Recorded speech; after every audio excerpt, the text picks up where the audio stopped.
Hello grade 2.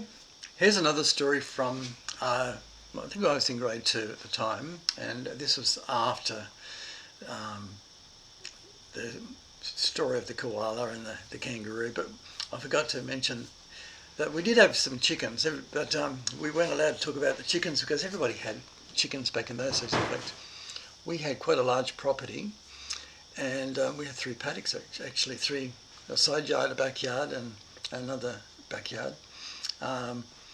Which was fantastic, and there was a very big backyard or big paddock that sometimes had a bull, so you had to be careful of any cows. Now, we used to call chickens chooks, and we also had lots of plum trees. We'd have plum fights. We had a lemon tree, and all the neighbours did too, and so people gave food to each other or traded food. It was wonderful. So we didn't have supermarkets back then, 1963 I think it was. Anyway, we got 4 chickens. Now I only found out in the last few years that if you have chickens and you don't have a rooster, chickens can turn on each other, and that's where we get the pecking order. So the chickens will always pick on the weakest of the group, and that's where we get terms such as hen-pecked. Well, we had these 4 chickens, and I was put in charge of collecting the eggs every day. And one day I went out, and here was this the smallest of the chooks, and this chicken was being pecked on its backside by the others, and I was furious, and I chased them. I said, "Get away, you horrible creatures!" And then I picked up the chicken, and it had blood coming out of its bottom. So I took the chicken into Mum, and Mum says, "What are you doing with that creature in here? Take it outside." And I showed Mum the blood, and I said, "Oh, they're pecking the chicken's bottom." That's what chickens will do. That she stopped what she was doing, and she got a cloth and a bowl, and she cleaned the bottom, the chicken's bottom. And she said, "There you go. Now take it back outside and put it with the others." "But Mum, I'll take it again." Yeah, just keep an eye on them that they don't do that." So out I went, and I put the chicken back, and I pointed to the chicken and said, "Stop picking on it, you horrible creatures." Well, the next day, I had other things to do, so the next day I went out to gather the eggs. And here is the chicken that I had rescued the day before, dead.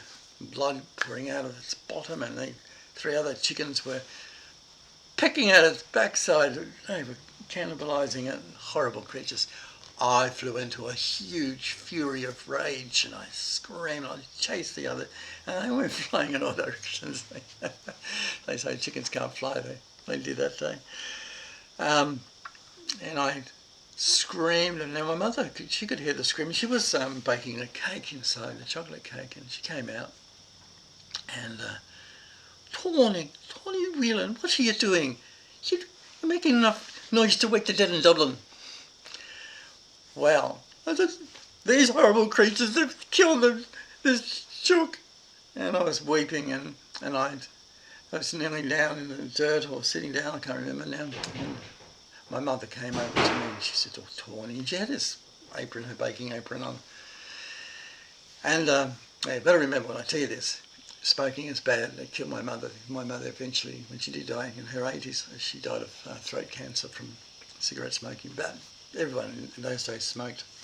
And she sat down in the dust with me, and she lit up her cigarette.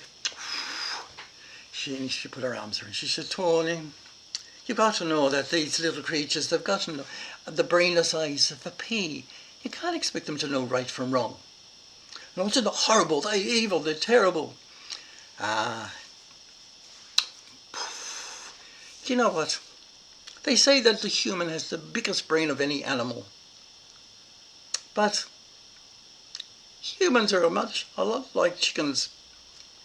They've got no excuse. And yet people say the worst things about each other, and lie and tear each other down.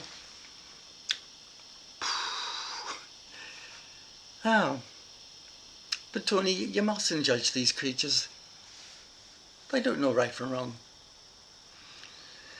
Anyway, so I'm crying. Well, I hate them. I never want to eat another chicken. So I've never eaten chicken in my life. No, I just don't like chicken. But she says, come on inside. I'm putting the icing on the cake. You can lick the bowl. So, what sort of icing? Chocolate. So I went, and Mum had scooped out the icing and put it on the cake, and she gave me the bowl. And then, big smile on my face. Totally forgotten all about the chicken. After all, I had the same brain as a chicken. Same memory. And my mother smirked at me. She said, "Oh, do you like that chocolate, Tawny?" And I said, "Yep, thanks, Mum." And what was up?